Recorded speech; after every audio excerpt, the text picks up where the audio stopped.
Bonjour à tous. Alors, j'espère que le son fonctionne, que la vidéo aussi. Donc, j'ai le plaisir de vous retrouver aujourd'hui pour parler du sommeil, les enjeux, les besoins autour du sommeil, voilà, pour les plus petits, mais comme pour les plus grands.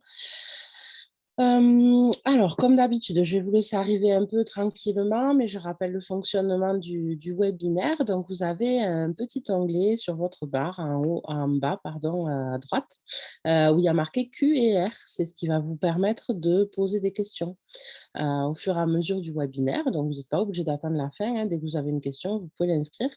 Je le vois qui s'affiche et voilà. Et comme ça, je peux répondre à votre question. C'est plus facile pour moi qu'elle soit inscrite là qu'en bas, vous avez un autre onglet où il y a marqué «Discuter». Voilà, ça vous permet de discuter aussi entre vous, voilà. Mais du coup, en général, ça défile un peu plus vite et c'est pas obligé que je puisse, voir la question au milieu de toutes les autres, conversations éventuellement. Voilà. Donc on se retrouve, effectivement pour le sommeil qui est une question, importante, hein, autant pour les enfants que pour les adultes parce qu'on va dire, c'est un peu le mal du siècle. Il y a énormément de soucis de sommeil, même chez les adultes.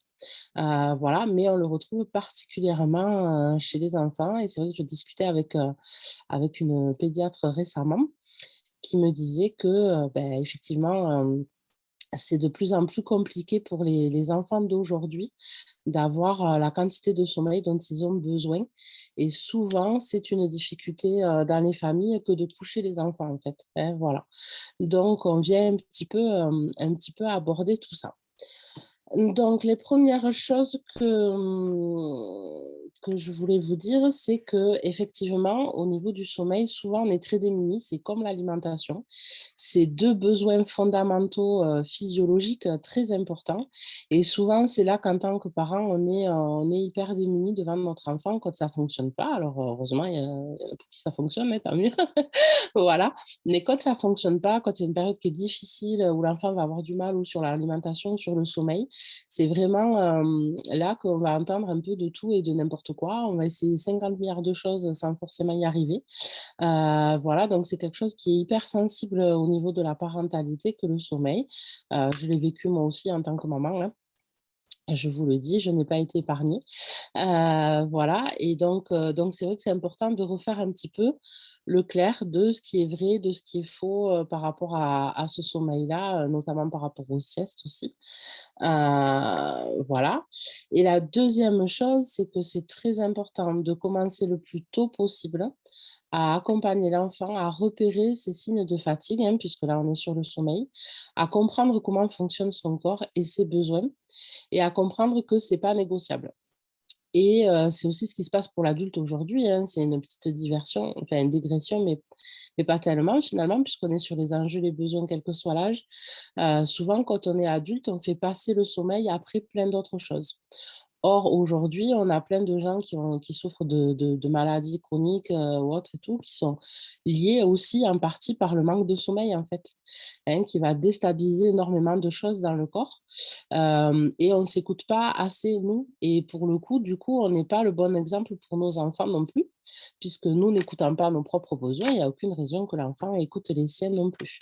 Voilà, donc on va essayer de redétricoter, pardon, un peu tout ça et comprendre que c'est vraiment phase fondamentale et que finalement, après on va parler un petit peu de la liste de Noël, mais le meilleur, cadeau que vous puissiez faire à votre enfant, c'est vraiment de lui apporter, enfin en tout cas de mettre en place le plus de choses possible pour lui apporter du sommeil et parfois il vaut mieux, dormir, tant pis et sacrifier, une activité familiale ou individuelle pour l'enfant plutôt que de rentrer dans un manque de sommeil qui pourrait devenir un petit peu chronique, hein. Voilà. Donc sur le sommeil, il faut savoir que, lorsqu'on dort, il va se passer plusieurs choses dans le cerveau. La première chose, c'est que ça va être un équilibre quand même de tout ce qui est le système hormonal et dont les hormones de croissance, hein. Donc, déjà, rien que pour que l'enfant puisse, grandir correctement, il est important qu'il ait, sa dose de sommeil on va dire. Voilà, parce que ça régule toutes les hormones, y compris les hormones de croissance. Mais du coup, si ça régule toutes les hormones, ça régule aussi les hormones de la satiété, notamment. Hein, on revient de fait là sur le repas. Voilà, ça va engendrer plein de choses sur tout ce qui est aussi, je ne retrouve pas mon mot. Endocrinologique en fait, voilà, hein, puisque les hormones, c'est ça. Mais je pense notamment aux pubertés précoces, par exemple, à ce genre de choses, hein, qui est régulé aussi en partie par le sommeil. Et il maintient aussi tout ce qui est biochimie. Donc les biochimies, c'est toutes les hormones dont on entend souvent parler, comme, la dopamine, par exemple, comme, la mélatonine, enfin tout ce genre de choses. Bon là, je ne vais pas rentrer dans le détail dans le fonctionnement de chacune d'elles, évidemment, mais c'est des hormones qui sont très importantes, qui permettent de se sentir bien, de se sentir heureux, de ne pas être dépressif, par exemple. Voilà, l'absence de sommeil peut amener à des dépressions, y compris chez l'enfant. Alors ça sera peut-être pas une dépression, hyper grave, au point de vouloir se jeter par la fenêtre, mais ça peut, quand il y a vraiment un très gros déficit de sommeil à un moment donné. Voilà, là, par rapport à l'endormissement, c'est-à-dire qu'un bon sommeil prépare à l'endormissement et ça, c'est une vérité sur la sieste, par exemple. On entend énormément, énormément, énormément: «Ah ouais, mais s'il fait la sieste, il dort pas la nuit», mais normalement, une bonne sieste faite au bon moment prépare à une bonne nuit et pas du tout l'inverse. Si la sieste empêche le sommeil le soir, c'est que soit elle est pas au bon endroit, soit elle est pas du bon, timing en fait, c'est-à-dire, de la bonne durée. C'est qu'il y a quelque chose là dans l'organisation du sommeil qui s'est décalé quelque part et parfois c'est parce que ça a été décalé la nuit, c'est-à-dire qu'il y a pas la quantité nécessaire de sommeil la nuit, que du coup il y a une récupération sur la sieste qui n'est du coup pas une sieste, mais bien une récupération de la nuit et ainsi de suite et comme ça on se retrouve embêté à réguler des sommeils. Donc là, par contre, on va être obligé de casser un petit peu le schéma du rythme et de recréer un rythme artificiel, hein. Mais normalement, une sieste n'empêche jamais de dormir la nuit, bien au contraire, bien, bien au contraire. Voilà et après, il y a aussi une chose qu'il faut savoir sur le sommeil, c'est vrai pour l'enfant, c'est vrai pour l'adulte. Ça a plus de conséquences sur l'adulte que sur l'enfant normalement, puisque l'enfant va avoir, plus de périodes où il va pouvoir, se reposer et dormir. Mais on rattrape pas un sommeil qu'on n'a pas eu. Ça veut dire qu'on a tendance à se dire: «Ah ben là, il me manque 4 heures, tant pis, je rattraperai plus tard, je dormirai plus longtemps». Mais en fait non, ces 4 heures de perdues, elles sont perdues. Vous les retrouverez pas.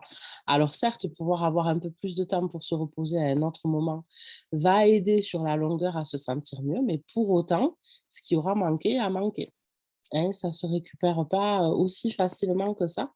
Donc ça aussi, c'est un petit point important à retenir. Donc je vais vous faire un partage d'écran pour vous montrer, la quantité de sommeil que normalement on doit avoir chacun. Alors, ça surprend ou pas, mais en général ça surprend un peu. Je pense que vous devez le voir, hein. Si vous ne le voyez pas, n'hésitez pas à me le dire dans les commentaires. Voilà, mais on retrouve le besoin en heures, hein, par 24 heures selon l'âge.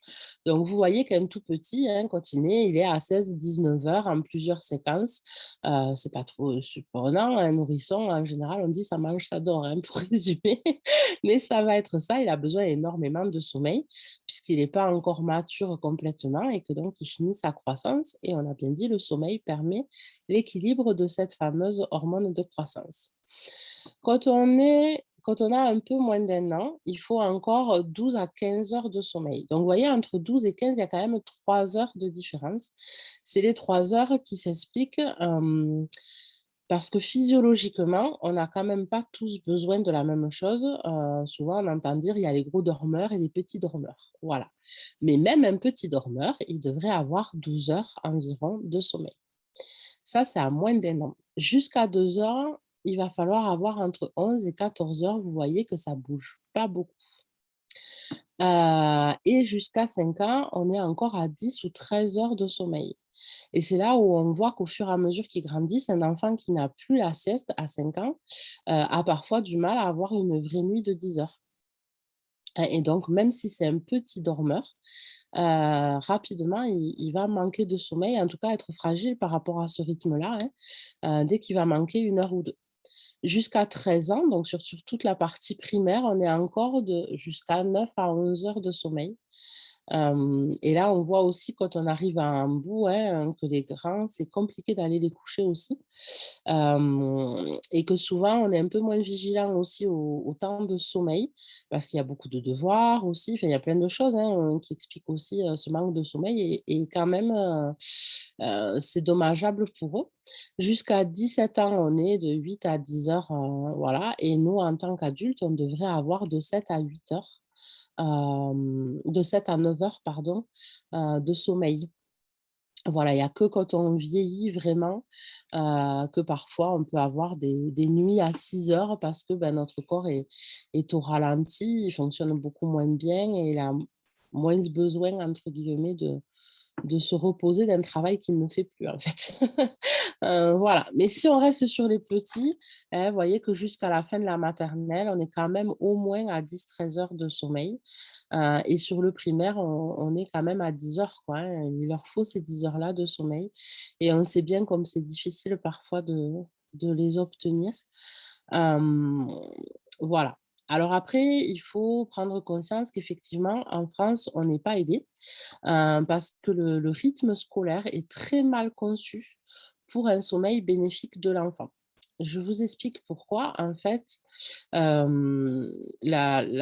façon dont est construit les horaires, d'école là aujourd'hui, enfin avec toutes ces vacances scolaires par exemple qui plombent un peu les choses, empêche la régularité enfin de garder un rythme de sommeil intéressant. C'est dommage parce que en fait, on nous explique qu'il faut à peu près 1 semaine pour se décaler d'un rythme, hein, d'accord? Et il va falloir une grosse semaine pour se remettre dans le rythme aussi. Donc vous comprenez bien que quand on a 15 jours de vacances, on va mettre 1 semaine à se mettre en rythme vacances et à peine on s'est mis au rythme vacances, il va falloir repartir dans le rythme, on se reprépare à l'école. Ce qui n'arrive pas. Enfin, en pratique, je ne sais pas chez vous, mais bon, voilà, très souvent, ça n'arrive pas. Donc on va se redécaler une fois qu'on n'a plus le choix, c'est-à-dire une fois qu'on est à l'école, mais on va remettre une bonne semaine avant. Et comme on a des périodes de cours assez courtes, entre 5 à 6 semaines, et qu'en plus les semaines sont coupées puisqu'on travaille 2 jours, on s'arrête un jour, on travaille 2 jours, on s'arrête un jour. Finalement, nos enfants vivent à l'école ce que vivent les personnes qui travaillent en poste, vous savez, en 2-8, en 3-8, en 3-9, en 2-7, et cetera. C'est-à-dire avec des horaires qu'on appelle décalés en permanence, et qui est, assez encadré d'ailleurs, hein, par l'assurance maladie normalement. Ça fait partie de ce qu'on appelle les facteurs à risque. Voilà, ou les personnes évidemment dans les hôpitaux qui font des gardes, ce genre de choses et évidemment, c'est mauvais pour le sommeil puisqu'on est en fait tout le temps en train de changer de rythme. Et c'est un peu ce qui se joue pour les enfants aussi, c'est que malheureusement, on leur change tout le temps le rythme. Il vaudrait à la limite, parfois des journées un peu plus courtes, c'est ce qui se fait dans certains pays, hein, un peu plus courtes, mais plus régulières, voilà, avec moins de congés finalement, plutôt que d'être entrecoupés comme ça dans ce rythme un peu fou. Bon après c'est comme ça, pour l'instant le rythme est celui-là. Donc c'est vrai que c'est déjà quand même un handicap, on va dire, dans la possibilité pour l'enfant d'avoir un rythme régulier au niveau du sommeil et quel que soit l'âge, hein, puisqu'évidemment les collégiens, les lycéens sont aussi concernés et j'ai envie de dire de plus en plus parce que, bah, plus ils grandissent et plus en plus ils ont énormément de travail scolaire à faire et à rendre et ça décale, d'autant plus, leurs heures de sommeil. Voilà, mais ça, c'était important de refaire un point parce qu'on est souvent surpris et très rapidement, à partir du moment où un enfant ne fait plus la sieste, on voit que son temps de sommeil chute énormément et qu'on est très vite dans une carence finalement de temps de sommeil, quoi, hein, voilà. C'est une réalité. Donc ensuite, le sommeil, il se présente par plusieurs phases. Donc, il y a les phases calmes, donc c'est le sommeil lent, hein, qu'on appelle.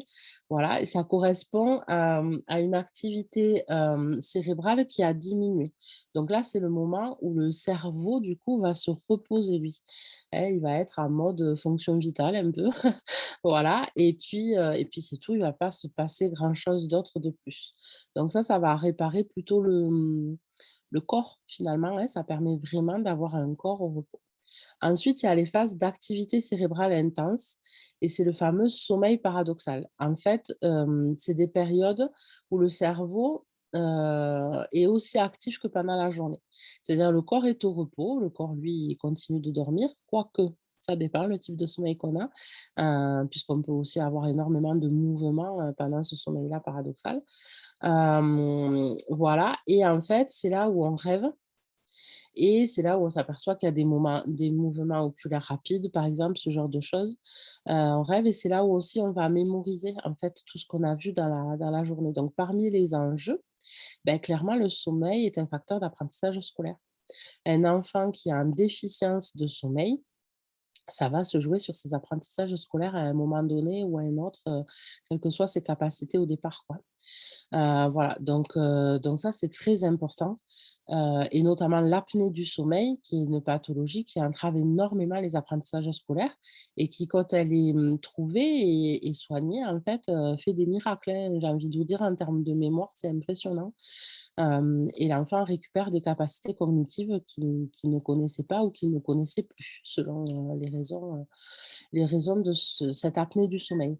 Alors, souvent, à tort, on a l'impression que l'apnée du sommeil va correspondre à des gros ronflements, voilà, ou à l'enfant qui n'a pas dormi, enfin, c'est-à-dire qui s'est réveillé plein de fois dans la nuit et tout ça. C'est un peu plus complexe que ça. Alors, moi, je ne suis pas médecin spécialiste du sommeil, hein, vous en doutez bien. Voilà, mais c'est un peu plus complexe que ça et ça peut vraiment passer un peu inaperçu.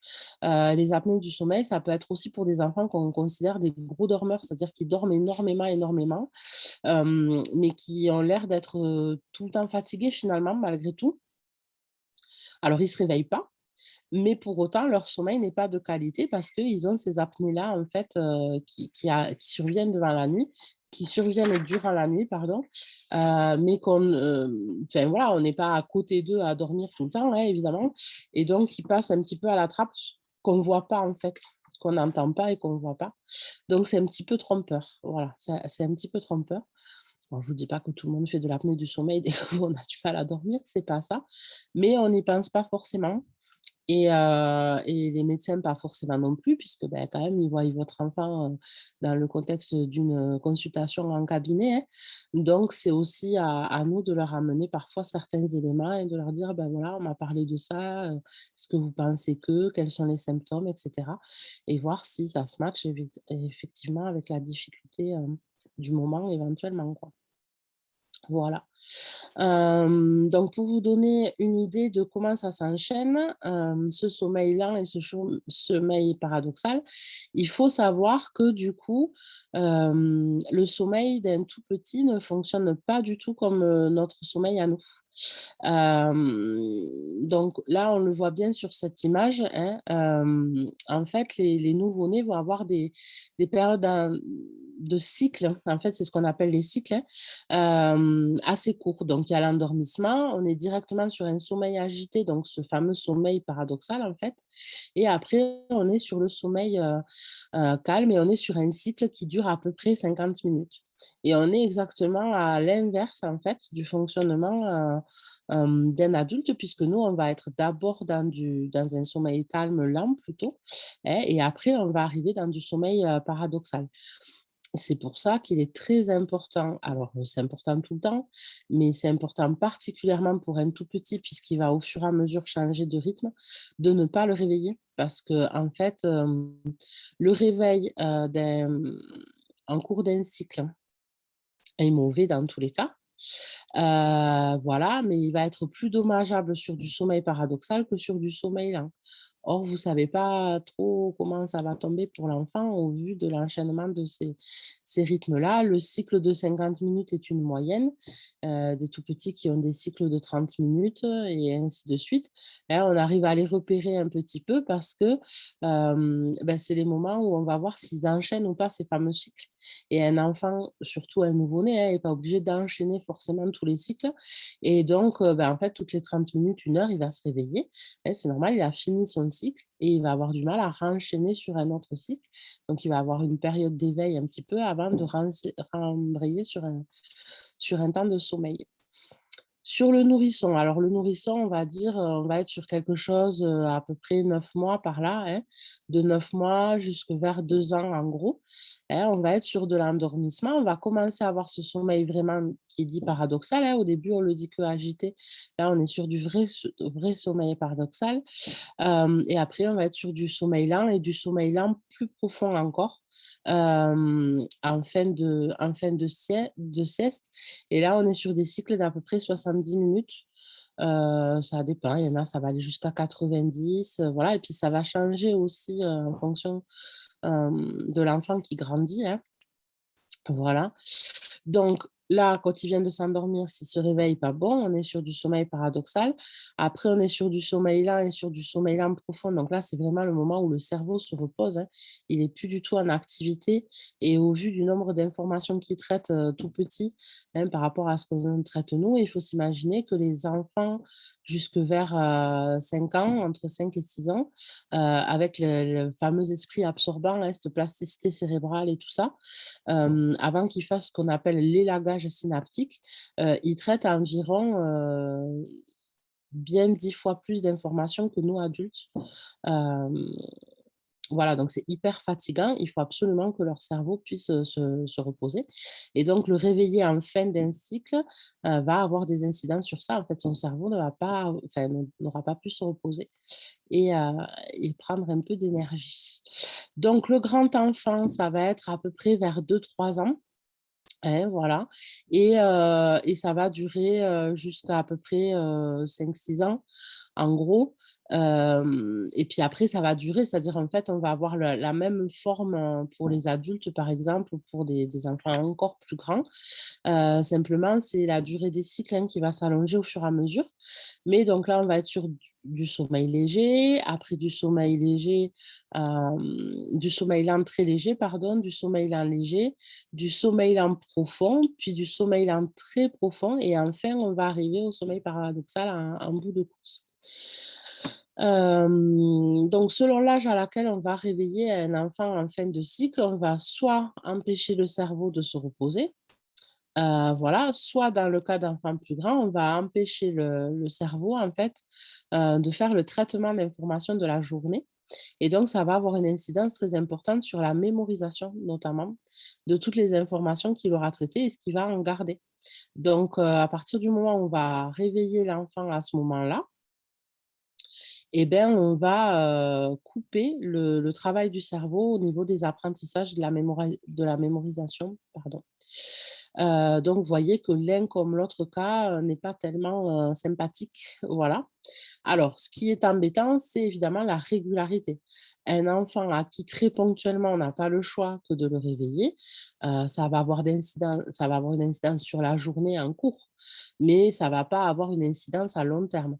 Là où il va y avoir une incidence à long terme, c'est sur la répétition de ce réveil-là. Et c'est par exemple le cas, pour se lever le matin et aller à l'école, par exemple. Hem, voilà, la difficulté, elle va être sur le fait que, si on réveille systématiquement un enfant pour aller à l'école, par exemple, ou pour un rendez-vous X, mais bon, j'imagine que c'est bien plus souvent pour aller à l'école. On va le couper, donc quand il va commencer à grandir, hein, rapidement dans son sommeil paradoxal.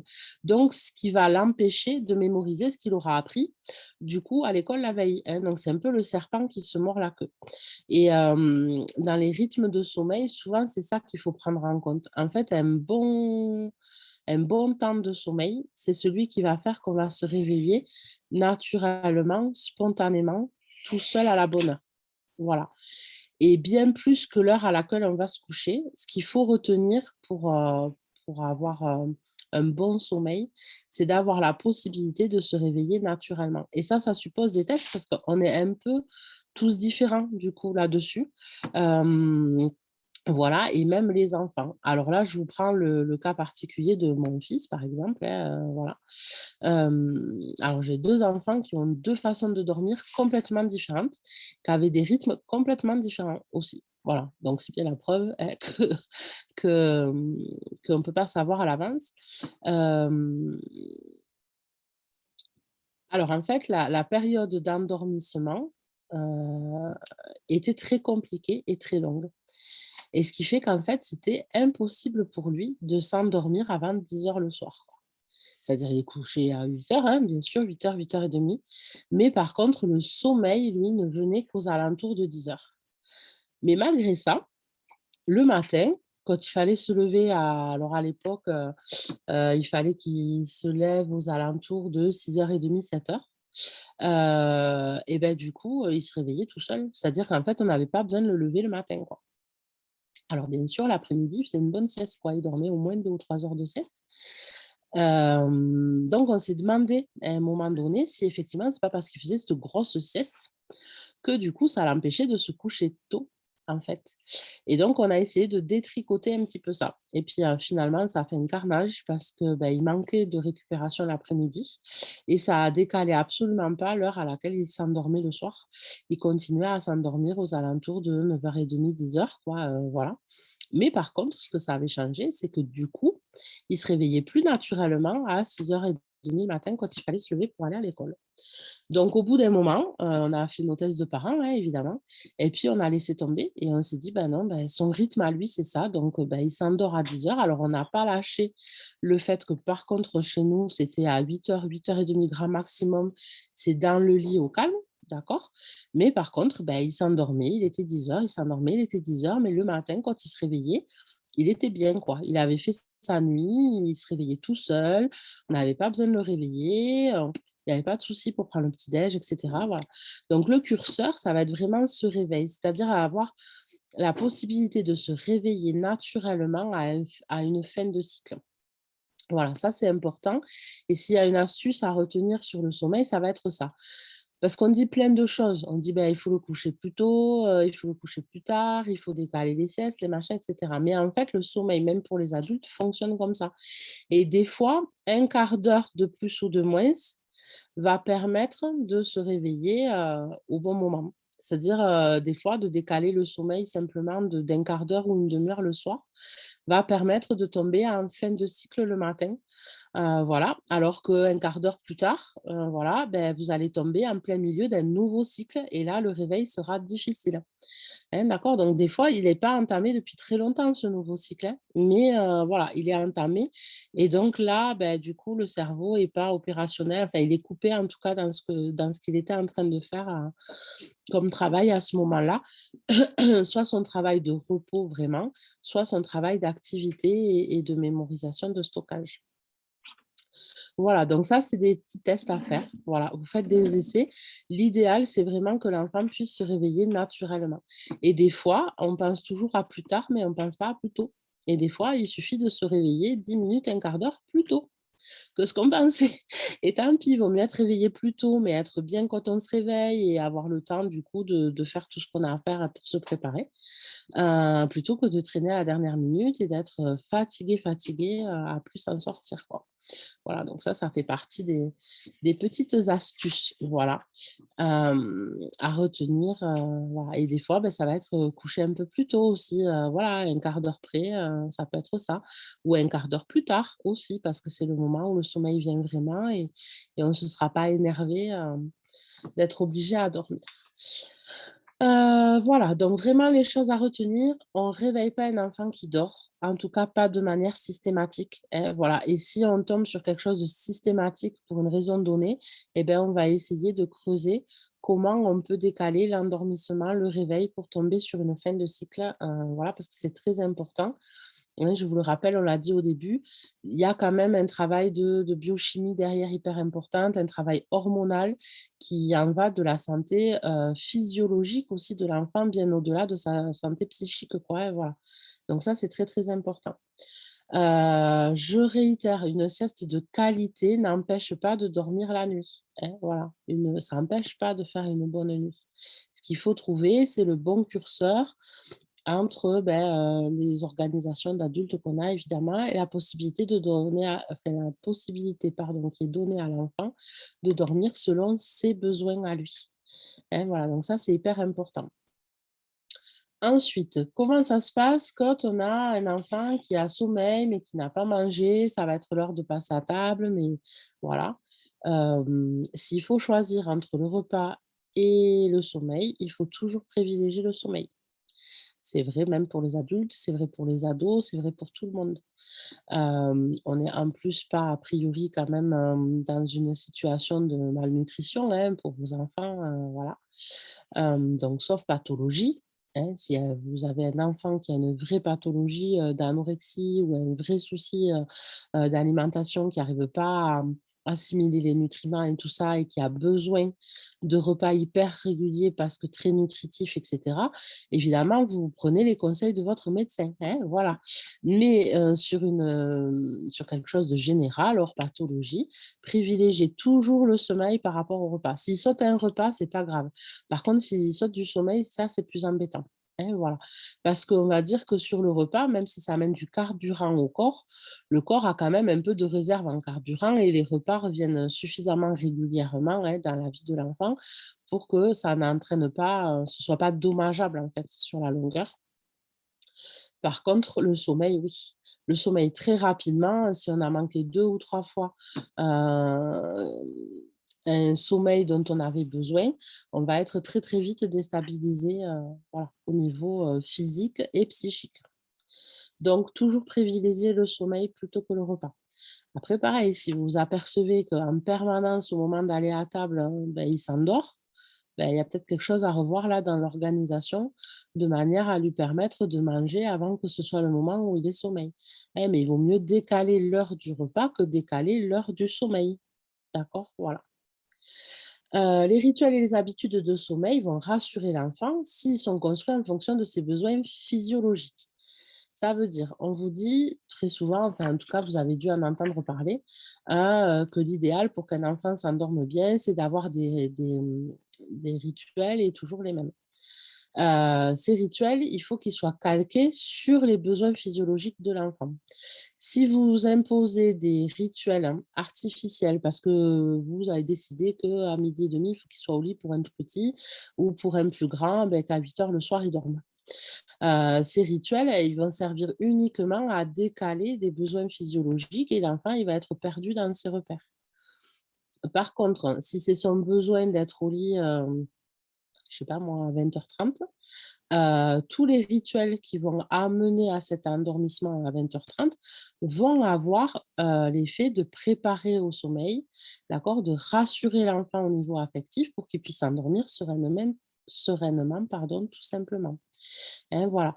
Donc ça aussi, c'est très important.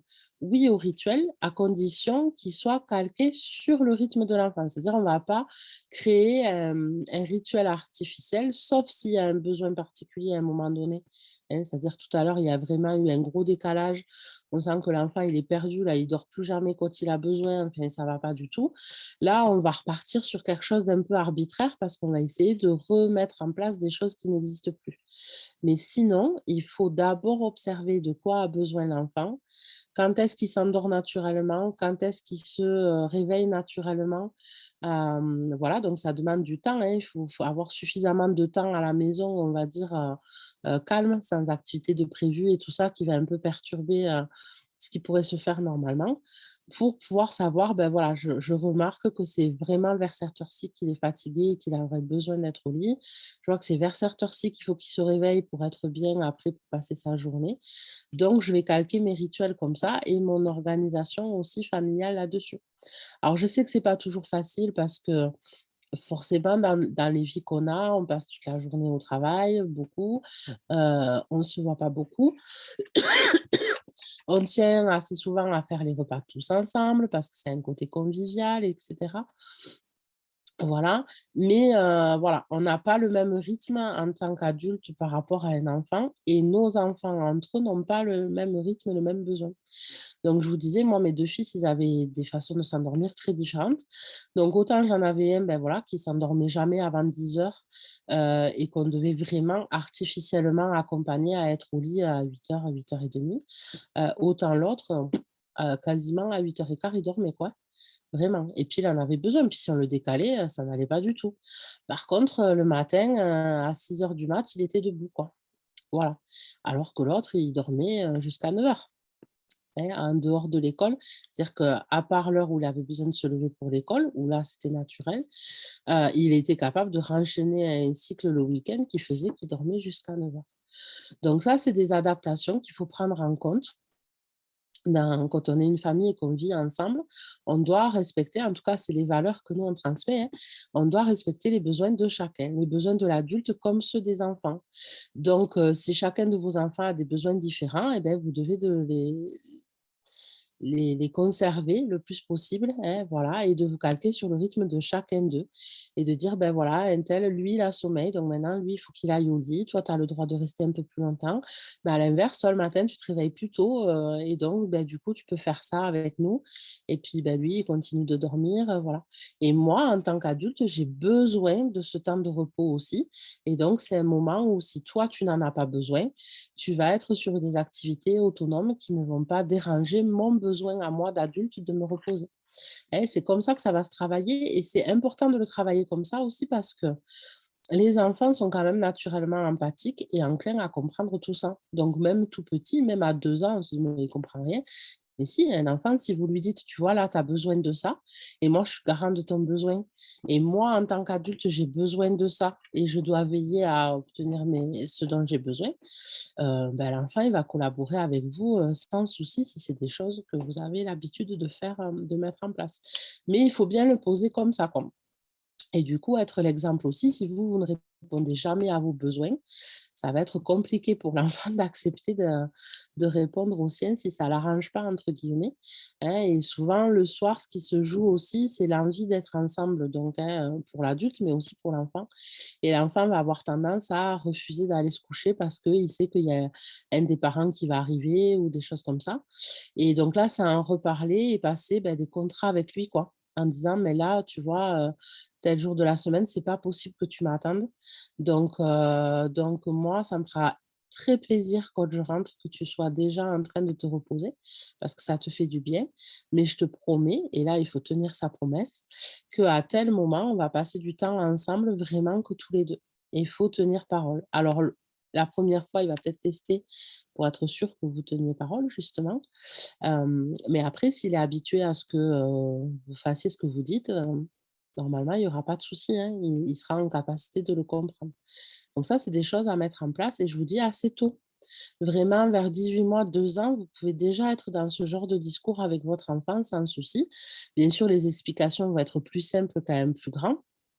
Hein, le plus grand va pouvoir rappeler les enjeux, pourquoi il a besoin de dormir, qu'est-ce qui se passe derrière, que ça va l'aider à bien grandir, ça va l'aider à être en bonne santé, ça va l'aider à apprendre correctement à l'école pour que ce soit plus facile pour lui d'apprendre les choses aussi. Voilà, tout ça, ça s'explique. À 18 mois, c'est un peu plus compliqué, mais en tout cas, de dire que c'est pour sa santé et pour qu'il soit bien, ça, c'est entendable même à 18 mois, sans problème, quoi, hein, voilà. Hem Il faut aussi veiller à ce qu'il y ait une vraie différence entre le repos de la journée et le repos de la nuit. Ça veut dire qu'on ne fait pas une sieste dans le noir complet avec artificiellement zéro bruit, quoi. C'est pas possible parce qu'il faut quand même, à un moment donné, que la majeure partie du temps de récupération se fasse la nuit, hein. Pourquoi ça se fait la nuit? Ben c'est pareil, hein, c'est des biochimies, c'est tout bête, mais en tout cas, on est programmé pour que la mélatonine qui va favoriser l'endormissement, se déclenche au moment où on va avoir une baisse de luminosité, en fait. Voilà, donc normalement, on est programmé physiquement, enfin physiologiquement, on est programmé pour que quand il fasse nuit, on dorme. Et c'est bien la difficulté qu'on a là avec nos temps d'hiver actuels, même si l'hiver, c'est dans un mois officiellement, mais en tout cas, c'est cette baisse de luminosité. Et évidemment, à 5 heures, il fait nuit maintenant. Donc, 2 heures après, on a très, très sommeil, même si on doit continuer nos activités. Donc là, on force artificiellement, avec les lumières et avec plein de choses, notre corps à se maintenir en activité, alors que naturellement, lui, se préparait à aller se coucher. Voilà, et c'est aussi ce qui se passe, l'été, à l'inverse, parce que, bah, du coup, le soleil se couchant bien plus tard, on n'a pas envie d'aller se coucher, forcément puisque, du coup, on a de la luminosité, donc on n'a pas de curseur, en fait, physiologique qui nous dit que là, il est temps d'aller se coucher. Et par contre, à l'inverse, le matin, bah, il fait vite jour et donc ça peut nous réveiller aussi, très facilement parce que là, notre cerveau, il va être en alerte, il va se dire: «OK, là, il fait soleil», voilà. Alors de là à dire qu'on fonctionne comme les poules, vous voyez, mais c'est pas loin. C'est pour prendre l'exemple, hein. Mais oui, voilà, elles ont un curseur très fort au niveau de la luminosité, mais nous, en fait, on est construit comme ça aussi, hein, vraiment pour que la luminosité joue quelque chose. Hem Donc la journée, on peut se reposer, mais si on veut être sur justement du repos et pas faire une nuit dans la journée, il va falloir être extrêmement attentif au fait que les conditions de sommeil doivent être différentes la nuit du jour, hein, voilà. Donc autant on ne sera pas dans le noir complet pour la sieste et on ne va pas artificiellement faire peu de bruit, voilà, il y a du bruit dans la maison. Alors je vous dis pas que c'est le moment où il faut hurler et passer l'aspirateur, c'est pas ce que je dis, mais il faut continuer à vivre quoi, hein, voilà, tout simplement. Et à l'inverse, la nuit, par contre, on va préparer à cet endormissement et là, pour le coup, on va vraiment baisser la luminosité, donc partir sur des lumières plutôt tamisées. Évidemment, pas d'écran avant d'aller se coucher, hein, voilà, je vous le dis, mais je pense que vous le savez. Normalement, la moyenne, c'est 2 heures. On devrait arrêter l'écran environ 2 heures avant d'aller se coucher et au plus loin, du loin, 1 heure. Mais même pour nous adultes, hein. Ça veut dire que même pour nous, on devrait lâcher, tout ce qui est téléphone portable, écran, télé, tout ça, 1 heure au moins avant d'aller se coucher. Voilà donc regardez-vous. Moi, je sais que personnellement, des fois, c'est pas du tout le cas pour moi. Voilà, selon ma journée. Mais oui, oui, normalement, on devrait vraiment faire ça. Il faut essayer de le faire le plus souvent possible. Sans rentrer dans les détails, vous savez à peu près tous que j'ai eu des gros soucis de santé à un moment donné. Il a fallu que je régule des choses aussi au niveau de mon sommeil, bien sûr, parce que j'étais toute décalée au vu de mon rythme de vie. Ça fait partie des choses qu'il a fallu que je fasse et clairement ça marche, hein, ça marche vraiment très bien. Et après, c'est vrai que j'ai pas eu trop de soucis pour ça avec mes enfants, mais parce qu'on l'a instauré de base depuis tout petit. C'était très clair pour nous, enfin, de toute façon, le temps d'écran, c'était pas pendant qu'il est à l'école, mais même quand ils ont eu du temps d'écran à partir du moment où ils l'ont eu, c'était jamais avant d'aller se coucher, évidemment, le soir. Voilà, parce que c'est la lumière, là, c'est même pas une histoire de contenu, c'est vraiment la lumière de l'écran qui va embêter pour dormir. Donc on fait attention, hein. La nuit, ça se prépare 2 heures avant d'aller se coucher, vraiment, hein. Voilà et 1 heure avant, vraiment, plus d'écran du tout et on fait attention, des lumières tamisées. Là, pour le coup, de faire du calme artificiel, hein, voilà, baissez votre activité. Forcément, si vous courez dans tous les sens, au moment où il va falloir aller se coucher, c'est pas du tout propice à l'endormissement, quoi. Il faut que tout dans la maison prenne un peu le rythme de la lenteur pour accompagner l'enfant dans ce coucher. Hem, voilà, le plus possible, faire en sorte quand même au niveau moteur que l'enfant puisse accéder à son lit, seul, en tout cas de manière autonome dès qu'il est en capacité de le faire. Alors je reprends pour ceux qui peut-être le savent pas, hein, mais normalement, en pédagogie Montessori, enfin dans la philosophie, de vie de Maria Montessori, l'enfant depuis bébé de toute façon dort au sol. Enfin soit il dort, avec le parent, en cododo, voilà, soit il dort au sol en fait, hein, voilà, tout petit. Alors, quant à la dangerosité de la chose, c'est pas plus dangereux pour un enfant d'être sur un matelas au sol, même quand il va se retourner, que d'être dans un lit à barreaux. Voilà, simplement les critères de sécurité vont pas être le même. Si vous êtes sur un matelas matelas au sol, il faut veiller que le matelas, soit pas trop, trop grand non plus parce que ça peut, perturber, l'enfant d'être dans quelque chose un peu d'immense où il y a pas de bord. Voilà, mais il faut veiller à ce qu'il soit suffisamment grand, c'est-à-dire qu'il ait capacité de se tourner sans se retrouver forcément le nez sur le carrelage chaque fois. Voilà et donc justement, on va éviter de se retrouver, par exemple, direct, carrelage parce qu'en plus c'est froid, mais de voilà, d'avoir une petite couverture ou un tapis à côté, ce qui fait que même s'il roule et ben voilà, il va rouler sur le tapis et il y a rien de grave là-dessus.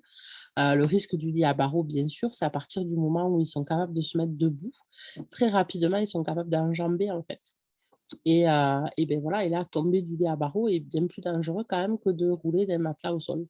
Donc c'est pas dangereux, mais après il faut se le sentir évidemment et c'est surtout que l'enfant sur son matelas au sol va avoir la possibilité, quand il est réveillé, de sortir de son lit tout seul. Donc il faut veiller à ce que, évidemment, dans sa chambre, il y ait rien, qui, soit un problème pour sa sécurité, en fait, hein, qu'il soit en sécurité physique évidemment, dans l'espace où il y a ce matelas, hein, voilà.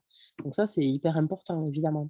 Mais ça permet à l'enfant de prendre l'habitude d'aller seul aussi se reposer au moment où il en sent le besoin. Hem, voilà et normalement quand même, la chambre ne devrait pas avoir d'autres stimulations. La chambre, c'est vraiment l'endroit pour dormir et au départ, ce qui est préconisé, ben, voilà, c'est un lit, une table de chevet, une table de chevet, vous voyez? Quelque chose avec de la lumière. Voilà, éventuellement l'armoire avec les vêtements, mais c'est tout. C'est pas une chambre où a priori il y a des activités, des jeux ou des choses comme ça. Bon, la réalité fait que, j'en ai parlé dans le webinaire sur l'aménagement de la maison, hein, que très souvent, il n'y a pas la possibilité non plus d'avoir une chambre qui ne fait que chambre. Très souvent, elle a plusieurs fonctions. Il faut juste veiller à séparer effectivement, les fonctions dans l'espace et essayer d'avoir, quelque chose qui, en tout cas visuellement, va arrêter l'enfant dans la capacité à voir les activités qui peuvent être autour de lui et qui va lui être proposées. Après, c'est pas le prendre pour un imbécile, hein, il sait très bien ce qu'il y a derrière un rideau ou un paravent. Mais en tout cas, visuellement, il a pas cette stimulation, en tout cas. Voilà et par contre, veillez toujours évidemment à ce que vous allez mettre pour, masquer un petit peu, l'environnement, soit sécure pour l'enfant, hein, bien sûr et après on travaille sur l'environnement, c'est-à-dire que ce qui pourrait être stimulant, va être caché dans une boîte plutôt qu'à la vue et puis on va travailler la rotation, hein, des choses pour pas qu'il y ait 50 choses dans la chambre et que ça reste un petit peu, quelques livres aussi, voilà. Par rapport au livre, alors le livre, est-ce que ça permet à l'enfant de se reposer ou est-ce qu'au contraire ça va le stimuler?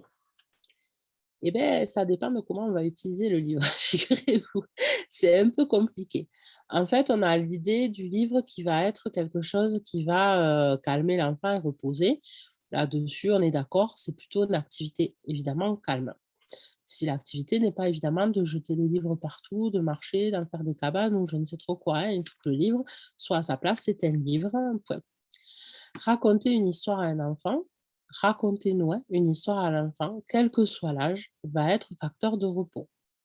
Là, oui. Lire un livre, soit avant d'aller se coucher, va plutôt être un excitant pour le cerveau pendant assez longtemps. C'est-à-dire jusqu'à ce que l'enfant ait une lecture très, très fluide. Voilà et ça arrive vraiment tard, on va dire, au collège déjà, un peu, voilà, collège, lycée, OK. Mais avant, c'est un excitant pour le cerveau, puisque l'enfant découvre des nouveaux mots, parce que du coup, ça lui demande un travail visuel évidemment, hein. Voilà, donc ça va être plutôt quelque chose qui va maintenir en éveil, plutôt que quelque chose qui va favoriser le sommeil. Donc des imagiers qui va partir sur l'imagination, des choses comme ça, où il y a pas forcément de choses à lire, ça oui. Écouter une histoire aussi, se faire raconter une histoire par papa ou maman, encore mieux. Voilà, mais attention, attention pour les grands qui sont lecteurs.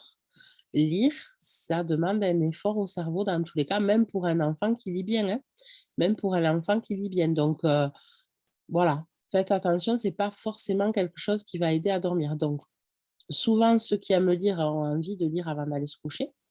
Donc c'est OK, mais pareil, il faut l'anticiper, c'est-à-dire qu'à un moment donné, il faut dire: «À partir de telle heure, c'est stop». on arrête cette activité parce qu'on va se préparer à aller se coucher et donc soit on embraye sur une histoire qu'on lit nous, par exemple, tu lis un peu tout seul et puis après c'est moi qui te raconte une histoire, ça peut être une transition sympa. Voilà, soit ça va être, bah, à telle heure, on arrête le livre et là, plutôt, tu écoutes de la musique ou tu restes tranquille dans ta chambre avec, des peluches, ou des choses comme ça. Attention aux peluches aussi, hein, si c'est trop un jeu, ben ça va pouvoir, maintenir une activité de jeu, quoi, hein, voilà et du coup, pas être forcément, quelque chose qui va, comment dire? Permettre à l'enfant vraiment de s'endormir. Donc il faut être vigilant à ces choses-là. C'est parfois des fausses bonnes idées, en fait. Un jeu calme, au moment d'aller s'endormir, peut être considéré comme une activité qui peut empêcher vraiment la prise de sommeil, hein, voilà.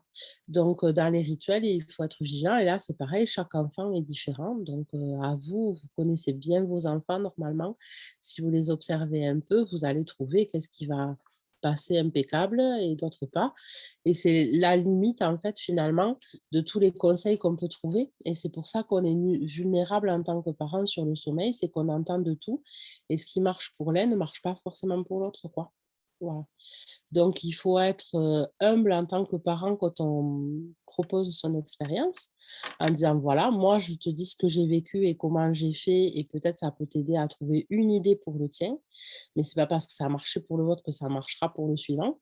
Voilà, donc toujours être prudent quand on donne des conseils, ils sont importants. Enfin, vraiment la transmission entre parents est hyper importante, parce que notre expérience peut servir aux autres. Par contre, il faut être vigilant de bien la resituer comme voilà, ça c'est mon expérience dans mon contexte à moi, avec ma personnalité, la personnalité de mon enfant, ses besoins physiologiques, les miens, et cetera. Donc, vous voyez, ça commence à faire plein, plein de si. Mais en tout cas, ce qu'on aura fait nous peut donner des idées à quelqu'un d'autre pour faire autrement, voilà, ou pour essayer quelque chose qu'il n'a pas encore essayé, donc voilà.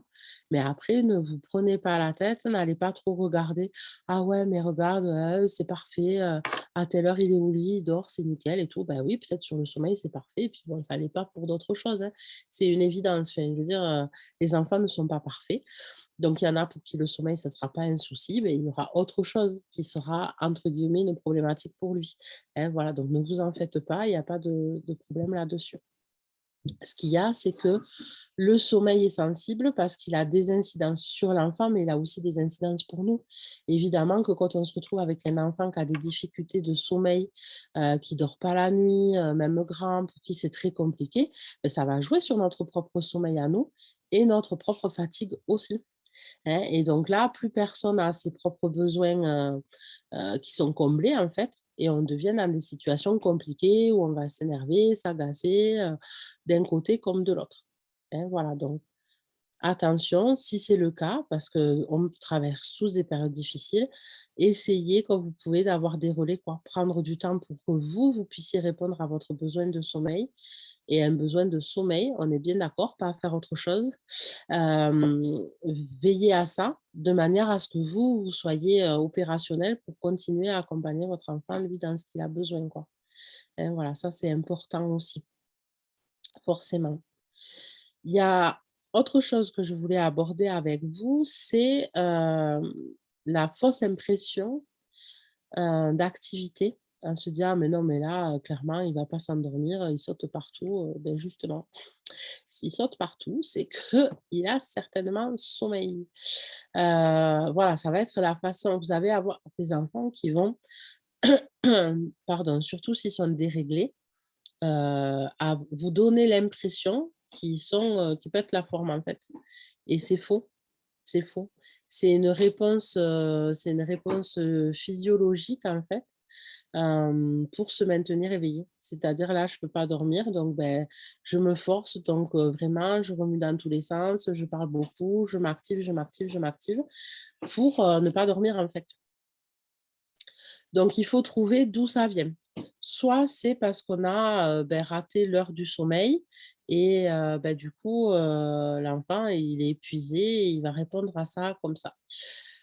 Donc soit on a raté ça. Soit, du coup, on ne le propose pas parce qu'on le voit dans cet état et on se dit: «Bah non, là, il est trop énervé, c'est même pas la peine que j'essaye, il va pas dormir». Pas forcément une bonne idée parce que si on l'accompagne à retourner au calme et à obliger ce calme, en fait, pouf, des fois et ça tombe, enfin, entre guillemets, «ils tombent comme des mouches», mais c'est un peu ça, ils vont se rendormir, quand même. Voilà, donc il faut faire attention à ça. Il faut faire attention à ça. Il y a des enfants qui sont extrêmement fatigués et qui le montrent pas du tout, parce qu'ils vont, contrebalancer cette fatigue par une énorme, énergie, enfin cette excitation, quoi. Moi, j'appelle ça une excitation, mais c'est ça, c'est-à-dire, on surstimule, son cerveau et son corps pour se maintenir éveillé. Et ça peut être aussi une peur de s'endormir.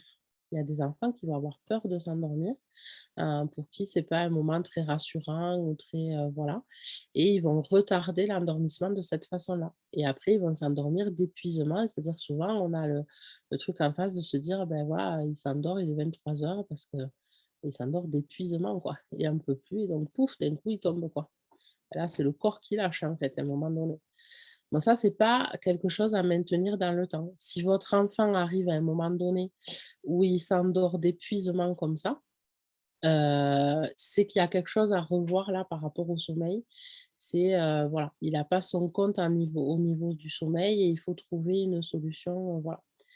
Un enfant, pareil, dans la journée, qui va montrer des signes de fatigue, qui va bâiller souvent, qui va avoir une très grosse baisse d'énergie à un moment donné et tout, il faut chercher qu'est-ce qui se passe au niveau du sommeil, c'est qu'il y a quelque chose. Voilà.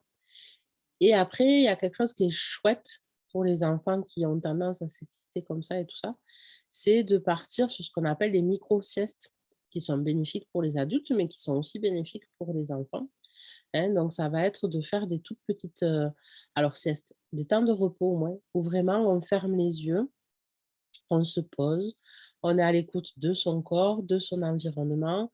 Donc maintenant, il y a plein de petits supports intéressants, voilà, qui aident les enfants à ce retour au calme. Alors il y en a qui s'appellent ça méditation, d'autres yoga, d'autres plein de choses, enfin, appelez-le comme vous voulez, mais en tout cas, c'est, se poser à un moment donné, voilà, et ressentir, son corps, ressentir l'environnement, se dire: «Ouh là, je me calme» et cetera. Bien sûr, ça peut se faire que si vous le faites aussi. Si vous demandez à l'enfant de se mettre au calme et que vous, dans la maison, ça court partout, le téléphone ne fait que sonner, vous êtes en train de faire 50 choses en même temps, ça ne marchera pas non plus, hein. Donc souvenez-vous toujours, vous êtes l'exemple pour vos enfants et vous êtes les garants de ce sommeil-là et ça se travaille avec la communication, hein. Donc on a parlé de la communication dans le webinaire précédent. Là, c'est hyper important de mettre en place de la communication avec son enfant sur, pourquoi on fait ça, lui comment il se sent et puis, de lui laisser aussi, la possibilité de choisir ses rituels, de dire: «Mais non, mais moi j'aime pas, par exemple, je sais pas moi, me laver avant d'aller au lit, voilà, je préférerais me laver avant de manger», par exemple, comme ça après, je suis tranquille, enfin voilà. Alors il y en a qui vont me dire: «Ouais, mais bon, si tu te salis, ben d'accord, mais alors comment on peut trouver une solution pour peut-être pas se salir pendant qu'on mange?» Vous voyez, ce genre de choses. Attention à la digestion aussi. C'est quelque chose de bête, mais la digestion ne permet pas toujours de s'endormir, quoi, hein, voilà. Alors souvent on se dit: «Ah, j'ai bien mangé, j'ai sommeil maintenant». Oui, ça peut, mais pas forcément. Ce qu'il faut comprendre sur le repas, c'est, l'énergie que ça va demander, en fait, au corps.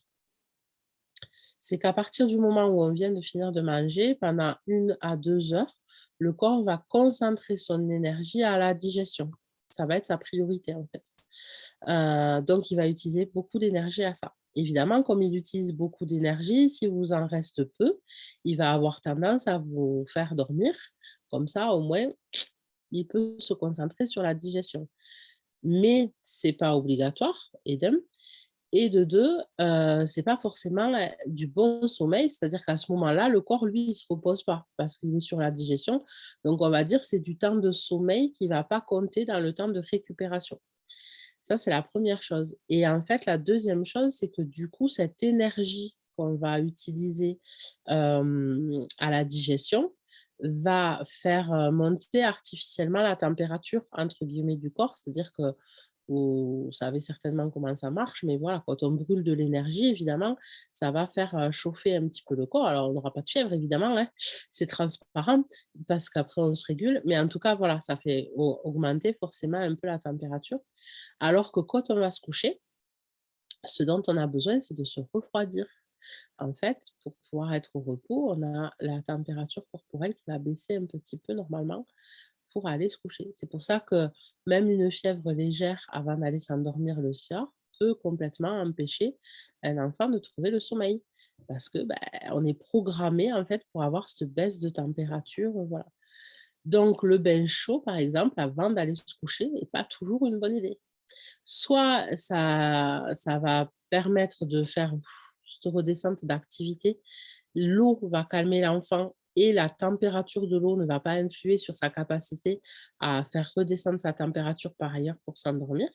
Mais il y a des enfants pour qui ça sera plus compliqué pour leur corps de réguler ça et du coup, le bain chaud, en fait, va maintenir en éveil plutôt que permettre à s'endormir. Voilà, c'est des petites choses, hein, auxquelles on ne pense pas forcément, mais qui des fois sont utiles et juste de déplacer, l'heure du bain va permettre un meilleur endormissement, par exemple. Donc attention aussi aux surchauffe des pièces, hein, voilà.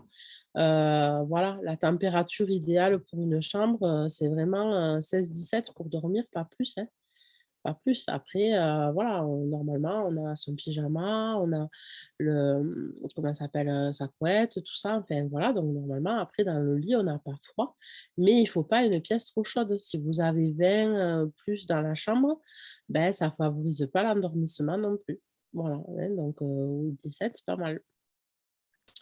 Donc c'est des petites choses comme ça. C'est ce qui explique aussi pourquoi l'été, c'est plus compliqué parce que forcément, quand il fait très chaud, on a rarement 17. C'est pour ça qu'on a du mal à dormir, hein. C'est parce qu'il fait chaud à l'extérieur, qu'on est dans l'énergie d'essayer de réguler la température de son corps et qu'en plus, pour dormir, il faudrait qu'elle descende encore un peu plus que ce qu'elle n'est naturellement, hein. Donc tout ça complique l'endormissement à ces moments-là. Voilà, donc vous voyez qu'on est très dépendant de l'environnement par rapport au sommeil, hein. On est programmé comme ça et on est très dépendant de notre environnement, donc l'enfant encore plus, hein, parce que nous, adultes, on est autonome et on décide de notre emploi du temps. L'enfant, lui, décide pas de son emploi du temps, c'est le parent, en fait, qui va veiller à cet emploi du temps et qui va prendre en compte plus ou moins ou pas les besoins de l'enfant, voilà. Donc ne culpabilisez pas, il y a des choses qui parfois sont matériellement complètement impossibles. Si vous êtes, 2 parents qui travaillaient et qui rentraient chez vous tous les 2 à 19h30, évidemment, vous allez avoir du mal à faire en sorte d'avoir bouclé, les repas, aller se coucher et cetera et cetera. Mais du coup, il va falloir, trier, faire des choix, déléguer des choses, et c'est pas vous qui allez vous en occuper, mais c'est pour le bien de votre enfant et vous aurez du temps avec votre enfant à un autre moment. Donc veillez à voilà, à chercher ce qui est le mieux, et à avoir plein de choses à faire et beh, des fois, il vaut mieux perdre entre guillemets «du temps» à mettre la maison en calme, à baisser un peu la lumière, à poser un peu tout dans l'environnement pour favoriser un bon environnement de sommeil pour votre enfant et repartir un peu en activité vous après parce que vous aurez des choses à faire, quoi. Voilà, donc c'est pas facile. Franchement, c'est pas un travail très facile. Ça demande de l'observation, donc vraiment regarder, vos enfants, les signes de fatigue, un peu cachés ou pas là. Voilà, essayer de voir leur rythme vraiment, quand est-ce qu'ils ont besoin et ouais, là, je vois, il est 18h, il est crevé en fait, comment je pourrais faire pour peut-être à 18h faire une petite micro sieste en fait. Voilà, ces 10 minutes là qui vont me permettre de se reposer juste suffisamment pour faire le petit bout de soirée qui manque avant d'aller vraiment dormir quoi, par exemple. Enfin voilà, essayer d'être attentif à toutes ces petites choses, voilà et vraiment garder en tête que dormir, c'est un cadeau que vous faites à vos enfants. C'est un cadeau, mais bien plus important que, la gym, que, un livre, que jouer, qu'un festival, que n'importe quoi. Dormir est un cadeau. Donc il faut se faire plaisir. Je ne vous dis pas qu'il faut rester cloîtré, voilà, chez vous à ne jamais rien faire. Mais attention, on a souvent tendance à, à finalement faire de l'exceptionnel une habitude parce qu'on ne se rend pas compte, en fait, du temps que ça représente pour les enfants. Voilà, qui est pas le même que nous. Nous, on s'ennuie assez vite, on a envie, de faire plein de choses et tout. L'enfant, il a besoin de temps et ben des fois, il faut sacrifier, ouais, des choses que vous faites pas pendant 1 an ou 2 parce qu'ils sont petits et que là, ça va pas être la priorité. Mais vous inquiétez pas, vous allez le faire après, hein, il y a pas de souci. Voilà et puis après quand ils seront ados, vous verrez, ça sera différent dans le sommeil parce que là, vous arriverez plus à les lever le matin. Voilà, vous serez tranquille jusqu'à midi. Vous aurez les matinées pour vous, voilà. Ils feront les soirées aussi, vous dormirez plus, mais plus pour les mêmes raisons, la nuit. Voilà, donc chaque chose en son temps. Il faut faire les choses par étapes, mais vraiment, vraiment, prendre l'habitude de dormir quand on a besoin, c'est un vrai cadeau qu'on fait à nos enfants et qu'on se fait à soi aussi. Donc pareil, hein, je vous encourage vivement à regarder vous, est-ce que vous répondez vraiment à vos besoins de sommeil ou pas? Pourquoi vous y répondez pas actuellement si c'est le cas? Et comment vous pourriez faire pour y répondre au mieux? Parce que vraiment, c'est la santé. Je vous dis, autant on peut se passer, éventuellement de pas manger, mais même 24 heures, quoi. Autant pas dormir, c'est pas possible, hein. Ça c'est un trop gros dérèglement, au niveau du corps, du tout petit jusqu'à voilà et on peut virer fou parce qu'on dort pas, on peut mourir de pas dormir, enfin voilà quoi, hein, vraiment. Donc vraiment, il faut être vigilant à ce sommeil et accepter d'être dans la réponse aux besoins. Voilà, il y a pas besoin ni plus ni moins. Essayer de sortir des carcans un peu horaires, auxquels on est habitué, d'accord? Mais tout en restant raisonnable. Si vous avez un enfant qui dort jamais à 1 heure du matin, il y a quand même un problème à un moment donné, hein, voilà. Même si c'est son rythme et qu'il arrive à se lever le matin parce que, coup de bol, ça tombe sur une fin de cycle, à un moment donné, il va quand même lui manquer des heures. Donc dans la journée, il y a forcément un moment donné où il va être fatigué, quoi. Et puis une heure de perdu, c'est une heure de perdu, comme je vous disais, donc voilà, essayer d'être vigilant là-dessus. Donc je vois pas de questions pour l'instant encore. Est-ce que c'est tout clair pour vous? Est-ce que voilà, il y a des choses sur lesquelles vous voulez rebondir? Est-ce que vous avez une situation particulière, par exemple, que vous vivez avec votre enfant, qui est un peu compliquée et que vous voulez qu'on regarde ensemble ou pas? Donc pour l'instant, je vois rien. Je vous laisse tranquillement taper les réponses si jamais.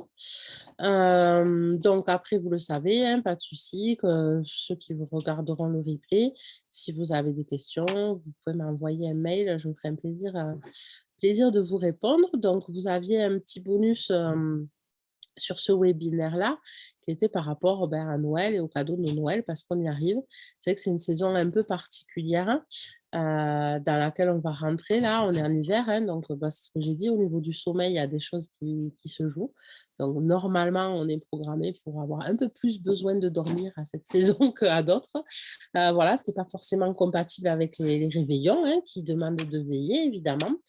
Donc voilà. Donc il y a 2 choses que je voulais voir avec vous. Donc vous aurez une petite liste d'idées cadeaux.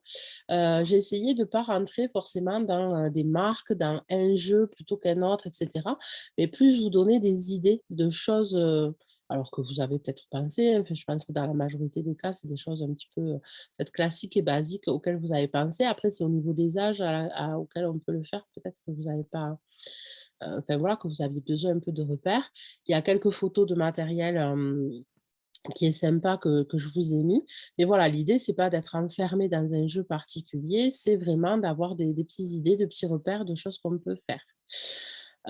Après, très globalement, sur cette période, quand on est montessorien un peu, comment on le vit? Alors, il y a plusieurs choses. La première, ça va être cette histoire de Père Noël. Voilà. Le Père Noël, on en fait quoi? Beh, j'ai envie de vous dire, faites-en ce avec quoi vous êtes à l'aise. Voilà. Le positionnement de Maria Montessori est assez clair. Pour elle, c'est une légende et c'est un conte et ça doit être posé comme ça à l'enfant, d'accord? Voilà, pour, être dans, la vérité, en fait, hein. De pas faire croire à l'enfant que des cadeaux qui ont été achetés par des adultes de son entourage viennent d'un inconnu, hein, parce que comme ça, on perd la confiance, en fait, qu'on installe dans la relation avec l'enfant. Donc ça, c'est son positionnement à elle. Après, il y a plein de choses, hein. à prendre en compte, c'est que du coup, il faut être à l'aise avec ce qu'on fait. Si vous êtes pas à l'aise avec l'idée d'expliquer à votre enfant que Noël, c'est une famille, c'est un moment en famille, intéressant, voilà, où il se passe plein de choses, où il y a peut y avoir une magie sans qu'il y ait quelqu'un de magique qui passe par la cheminée et cetera. Voilà, si vous ne sentez pas à l'aise avec ça, mais ne le faites pas. D'accord? Parce que votre enfant, il va le sentir que vous êtes pas à l'aise. Voilà, si à l'inverse, vous êtes pas à l'aise de mentir à votre enfant en lui faisant croire que le Père Noël lui a écrit ou qu'il lui a apporté ce qu'il voulait et cetera, ne le faites pas non plus. Là, c'est quelque chose qui est propre à chacun de nous en fait, qui a des enjeux familiaux aussi. Il y a des cultures, il y a des coutumes, il y a des rituels, il y a tellement de choses qui rentrent en ligne de compte qu'on va bien se garder de donner un avis là-dessus parce qu'en fait, on ne serait pas, on serait pas dans cette philosophie du respect de l'autre et de ses croyances. Mais en tout cas, voilà, c'est traité comme une croyance de la même façon que la religion. Et bien voilà, c'est une croyance, le Père Noël, et on est dans cette croyance ou pas, et on la vit comme on est à l'aise. Voilà. Ça, c'est la première chose. La deuxième chose, c'est qu'effectivement, on va éviter d'être dans la surconsommation. Ça, c'est le deuxième point très important. Les enfants, pour passer un bon Noël, n'ont pas besoin d'avoir 50 cadeaux au pied du sapin. Vraiment pas. D'accord? Donc, je sais que chacun a envie de faire plaisir et selon nos moyens, on va tendance à faire 2, 3 cadeaux, et cetera. Et puis vous allez faire 3 cadeaux et puis les grands-parents, chacun de leur côté pareil et puis les oncles et tantes, et cetera. Et on arrive très facilement à ces 15 cadeaux au pied du sapin. Voilà, donc la question qu'on peut essayer de se poser, c'est dans quelle mesure, on fait ça de cette façon-là, d'accord? Dans quelle mesure on ne peut pas limiter, à la dépense et au nombre de cadeaux en disant: «Ben non, c'est un cadeau, papi, mamie, vous faites un cadeau, point. Nous, on fait un cadeau, point. Tati est pareil», voilà, et comme ça déjà ça va limiter un peu le nombre. Parce que l'enfant, lui, il va pas être à la valeur marchande du cadeau. C'est-à-dire qu'il va pas pour lui, un cadeau à 10 € ou à 500 €, c'est pareil quoi, hein, voilà, quand ils sont tout petits en plus, vraiment, c'est pas un problème. Donc lui, ce qu'il va voir, c'est effectivement le nombre de cadeaux et à un moment donné, on va pas se mentir, plus ils vont grandir, plus le nombre de cadeaux va quand même diminuer sous le sapin parce que ce qu'ils veulent et ce qui les intéresse a un coût plus important, hein, et donc forcément, on va se réunir pour faire des choses. Donc ça, c'est une autre astuce, idée que je vous donne. Après, vous en faites ce que vous voulez, hein, je juge personne. Moi, j'ai fait mon propre chemin là-dessus aussi. Je vous donne juste des petites idées. Voilà, essayez de voir dans quelle mesure vous pouvez limiter le nombre de cadeaux vraiment matériels sous le sapin. Et donc, parmi les idées de choses que je vous ai données, c'est aussi de partir sur des cadeaux qui, de fait, vont être immatériels. Alors, immatériels, utiles ou réguliers dans le temps. Je vous donne un exemple, par exemple, un abonnement à un magazine. D'accord? Ça va être immatériel et dans le temps, c'est-à-dire que du coup, vous pouvez avoir le magazine du mois sous le sapin et puis tous les mois, l'enfant va recevoir son magazine ou toutes les semaines selon ce que c'est, son âge et tout ça. Mais bon, voilà. Ça, c'est un cadeau, d'accord, qui aura été fait à Noël parce que l'adulte aura fait l'investissement à Noël de ce cadeau-là.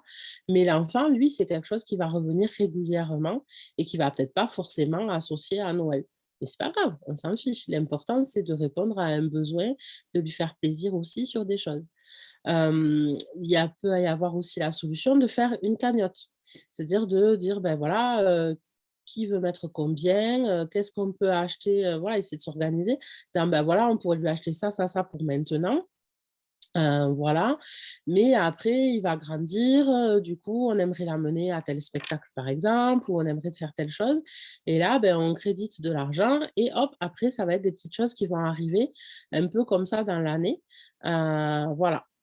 L'autre chose, c'est aussi de pas acheter forcément que des cadeaux utilisables là, maintenant, dans l'instant. Je dis ça, par exemple, moi, j'ai un de mes enfants qui est né au mois de décembre, début décembre, hein, donc forcément, lui, chaque année, anniversaire, Noël, c'est tout en même temps. Donc c'est qu'une fois dans l'année, c'est en décembre et puis après, c'est terminé. Et quand il était petit, bon alors j'avoue que travailler avec les enfants, ça aide, hein, voilà, mais quand il était petit, moi, je faisais des listes, je disais: «Ben voilà, pour lui, il y aurait ça d'intéressant, mais dans 6 mois, là, il peut pas le faire, mais dans 6 mois, il aura grandi, ça et ça lui sera accessible. Donc voilà, ben si on peut aussi, acheter là, voilà. Donc souvent, beh, la famille achetait pour maintenant parce qu'ils voulaient se faire plaisir et puis ils voulaient le voir jouer avec et cetera. Voilà et puis nous, on achetait les choses pour dans 6 mois. Donc elles étaient sous le sapin, d'une façon ou d'une autre, ou alors on le créditait, on le mettait dans le placard et lui, il le découvrait que plus tard, au moment où il pouvait, s'en servir, hein, voilà. Donc ça, c'est des petites astuces, qui sont intéressantes à avoir en tête, voilà, pour éviter cette surconsommation qui arrive rapidement parce que en fait, faire plaisir à l'enfant, c'est d'abord se faire plaisir, hein, parce que clairement, l'enfant, lui, quelque part, il s'en fiche. Ce qu'il a besoin, un enfant, ce dont il a besoin, c'est du temps avec, ses parents et avec sa famille. C'est ça dont il a besoin, comme son sommeil, comme tout ça. Donc le reste, c'est un peu la cerise sur le gâteau et si on ne veut pas d'indigestion, ben, on va éviter de faire 50 milliards de cerises. Voilà, tout simplement. Voilà, donc ça, c'est des idées. Après, encore une fois, chacun fait comme il veut, hein, mais moi, je suis juste là pour vous donner quelques informations et après évidemment dans l'éthique qu'on a avec, tout ce qu'on vit au niveau de l'environnement et cetera, je peux que vous conseiller d'essayer de favoriser des choses, bah, plutôt recyclables, des choses qui vont pouvoir être réutilisées, que vous allez pouvoir ensuite donner, troquer et cetera ou même, beh, prendre en seconde main, hein, voilà. Moi je vous donne un exemple, une fois pour Noël, j'ai eu un gros lot de Playmobil que j'ai acheté à une bourse aux jouets, parce qu'il y avait une médiathèque qui renouvelait son stock et qui du coup vendait d'occasion ça. Bon, ben voilà, j'ai emballé dans un superbe, paquet en tissu que j'avais fait moi-même, à l'époque où j'avais un peu de temps encore. Voilà et du coup, bah, il était super content quoi, lui neuf ou pas neuf, il s'en fichait complètement. Voilà, donc ça, c'est des petites choses aussi auxquelles on peut penser, essayer le plus possible d'être dans de la fabrication française quand on peut, voilà, quand on a les moyens et qu'on trouve, parce que malheureusement, on ne trouve pas tout non plus forcément, comme ça. Mais voilà, ça va être les valeurs, on va dire, éthiques et environnementales après, qu'on peut rajouter, hein, sur le choix des cadeaux aussi, se dire: «Bah, tant pis, je mets un peu plus cher sur ça, mais voilà, ça correspond à des valeurs, peut-être, éthiques et environnementales qui sont aussi peut-être les vôtres. Voilà, donc vous aurez un petit PDF. Vous attendez pas une énorme liste de Noël, hein, mais voilà, juste des petits rappels de choses qui peuvent être intéressantes et puis surtout vers quel âge on peut offrir quoi. Voilà, évidemment les réponses et les cadeaux, hein, tout ce que je vous disais, même en différé et tout, ne va pas fonctionner maintenant. De la même façon sur un tout petit que sur un plus grand, hein, parce que même si on n'est pas forcément sur le Père Noël, dans tous les cas, un petit va avoir une compréhension différente, ne serait-ce que dans le temps, par exemple sur un abonnement, de dire: «Ah ben tu sais, tous les mois, tu vas recevoir quelque chose et tout». Bon, là, c'est au pied du sapin, c'est pour Noël, c'est logique pour lui. Ce qui va se passer dans un mois, en termes de notion de temps, ça ne sera pas possible pour lui, mais il aura quand même la joie tous les mois de retrouver ce magazine-là, par exemple. Voilà, mais il ne faudra pas attendre de lui, d'être tout le temps: «Ah, c'est ton cadeau de Noël, c'est ton cadeau de Noël», quoi, voilà. C'est vous le faites parce que vous voulez lui faire plaisir, que vous pensez que c'est bien pour lui, voilà, mais ce ne sera pas trop, possible d'appuyer là-dessus. Un plus grand en aura plus conscience évidemment, et quant à ce que lui peut choisir ou pas, comme cadeau aussi, la liberté que vous lui donnez de choisir ou pas, de faire la surprise ou pas. Voilà, tout ça, c'est des choses qui sont, très personnel à chacun. Voilà, l'important, c'est que ça corresponde à vous, à vos valeurs, ce avec quoi vous êtes à l'aise. Voilà, on est tous différents, on n'a pas tous les mêmes envies, les mêmes besoins, la même famille, les mêmes rituels. Donc faites les choses avec lesquelles vous êtes à l'aise et faites-les plutôt en conscience, quoi, en sachant ce que vous faites, hein, pourquoi vous le faites, pourquoi vous avez choisi de faire les choses comme ça. Voilà et bah, des fois de prendre un peu un contre-pied par rapport à la famille, mais ça peut très bien se passer aussi si tout le monde est tolérant avec les croyances de chacun, quoi, hein, voilà, il y a pas de souci là-dessus.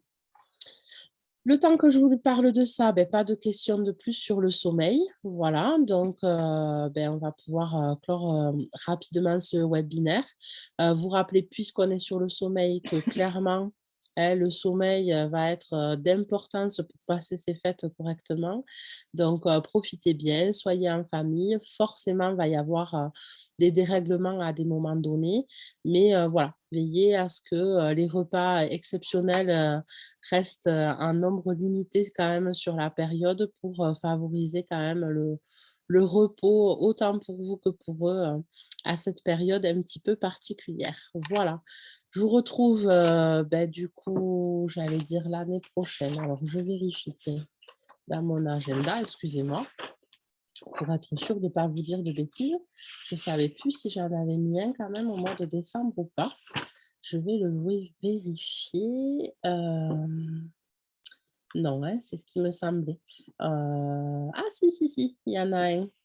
Il y en a un au mois de décembre. Alors je vérifie, je vais vous dire de suite. Ah oui, c'est la place des écrans. Hein, on va parler des écrans au mois de décembre. Donc je vous revois encore, une fois avant la fête de cette année 2021. Écoutez, bon week-end à tous. Merci pour votre participation. Voilà, n'hésitez pas à m'envoyer un mail si vous avez des questions et puis je vous dis à très bientôt. Au revoir.